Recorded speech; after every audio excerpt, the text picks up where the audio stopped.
ఆ వాయిదా కూడా దేని మీద అంటే సర్ ఉందండి. సర్ అనే దాని గురించి చర్చిద్దాం. దేశమంతా గగ్గోలు పెడుతుంటే సర్ను గురించి చర్చించకూడదు, ఇంకో ధరల గురించి చర్చించకూడదు, ఆరోపణల గురించి చర్చించకూడదు అంటే ఇంకెందుకు పార్లమెంట్ సమావేశం కావడం? వాళ్ళు ఒప్పుకోలే. అంటే నేను ఈ మాట ఎందుకు చెప్తున్నా అంటే నిన్న అఖిలపక్ష సమావేశం పెట్టినప్పుడే ఏ ఒక్కదాన్ని కూడా మేము పరిశీలిస్తామని కూడా చెప్పలేదు ప్రభుత్వం.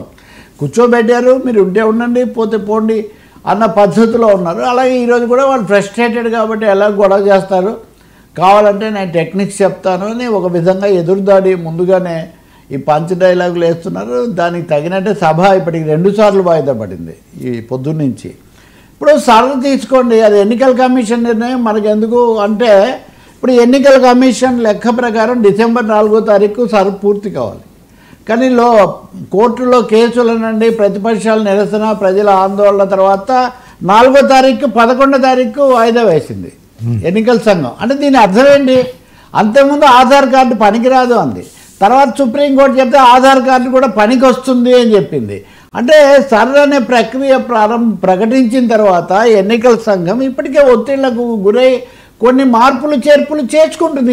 ఇది ఎవరు చెప్పాలి? దేశంలో ప్రతిపక్షాలు రాజకీయ పక్షాలే కదా చెప్పాలి. కానీ అలా కాకుండా ఏకపక్షంగా చెప్పినట్టే చేసుకుపోవాలి అంటున్నారంటే బీజేపీకి సర్ మీద చాలా ఎక్కువ శ్రద్ధ ఉన్నట్టుగా ఉంది. మోదీ గారు బీహార్ గురించి ప్రత్యేకించి చెప్తున్నారు. అంటే బీహార్లో చాలా పెద్ద విజయం వచ్చిందనే ఉద్దేశం కావచ్చు. బీహార్లో చాలా బ్రహ్మాండంగా ఓటింగ్ పెరిగింది, మహిళా ఓటింగ్ కూడా పెరిగింది. నిజానికి మహిళల ఓట్ల శాతం తగ్గింది వాస్తవానికి, కానీ ఓటింగ్ సంఖ్య అబ్జల్యూట్ ఫిగర్ ఏమో పెరిగింది. ఈ విధంగా ఒక విధంగా మోదీ మాటలో ఒక విజయ గర్వం చాలా ఖచ్చితంగా తొణకిసలాడుతుంది. ఉత్సాహం అని కూడా అనలేము, ఎందుకంటే మీకు నేను ఇప్పుడు రాహుల్ గాంధీ దగ్గర మోదీ దగ్గర రాహుల్ గాంధీ పాఠాలు నేర్చుకున్నట్టయితే ఇంకా 2 పార్టీలు ఎందుకు, లేకపోతే వేరే ప్రాంతీయ పార్టీలు కానీ వాళ్ళ రాజకీయాలు వాళ్ళకు ఉన్నాయి, వాటితో వాళ్ళు పోరాడతారు. అదే కదా ప్రజాస్వామ్యం. కాబట్టి ఈ పార్లమెంట్ సద్వినియోగం కావాలి అంటే తప్పకుండా ఒక ప్రజాస్వామిక స్ఫూర్తితో వాళ్ళు చెప్పేది వినాలి. మీరు సూచనలు చేయండి. అంటే సబ్కా సున్నా అప్నా కర్నా అని మాది మేము చేసుకుపోతాం, మీరేమో మాట్లాడకూడదు అంటే ఒక మాట గుర్తుపెట్టుకోవాలి, బీజేపీకి 240 స్థానాలు మాత్రమే ఉన్నాయి. ఆధిక్యత మెజారిటీ కూడా లేదు వాళ్ళకు.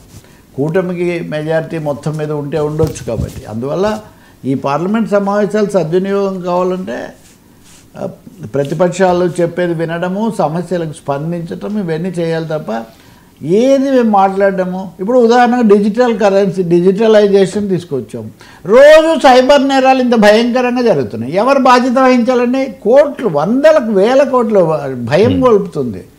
మొన్న ఎవరో చెప్తున్నారు, ఒక అధికారిక కార్యాలయానికి వెళ్తేనే అక్కడ దేశంలో 25,000 కోట్ల రూపాయలు సైబర్ ఫ్రాడ్ కింద పోతున్నాయి, మీరు జాగ్రత్త వహించండి అని ఎయిర్టెల్ వాడు బోర్డు పెట్టి మరీ చెప్తున్నాడు. ఎవరు చేయాలి? ఇవి చర్చించరా? మనం పరిపాలన అద్భుతం అనుకుంటే అదేం కుదిరే కథ కాదు. తప్పకుండా ఈసారి పార్లమెంట్ సమావేశాలకు కొంచెం వేడిగా ఉద్రిక్తంగా జరిగే అవకాశం ఉంది. ఇంకోటి, రాహుల్ గాంధీ దీని మీద స్పందించడానికి నిరాకరించాడు. ఆయన కదా ప్రతిపక్ష నాయకుడు. మోదీ ఏదో మాట్లాడారులే, మేము సభలో మాట్లాడతామన్నారు. ఒక ప్రియాంక గాంధీ అంటే మోదీ ఒక మాట అన్నారు, నాటకాలు ఆడడానికి చాలా స్థలాలు ఉన్నాయి, ప్రదేశాలు ఉన్నాయి, they are many places for dramas, parliament is not the fair. అంటే ప్రతిపక్షాలు ఇంకా నోరెత్తకుండానే మీరు డ్రామాలు ఆడొద్దు అంటే డ్రామాలు ఏంటి, సమస్యలు లేవనెత్తే డ్రామానా అని ప్రియాంక గాంధీ ఈసారి అన్న బదులు ఆమె కామెంట్ చేసింది. చూడాలి మరి ఇంకా సభ ఎలా జరుగుతుంది. సార్, చంద్రబాబు అలర్ట్, తమ్ములకు డైలీ డోస్.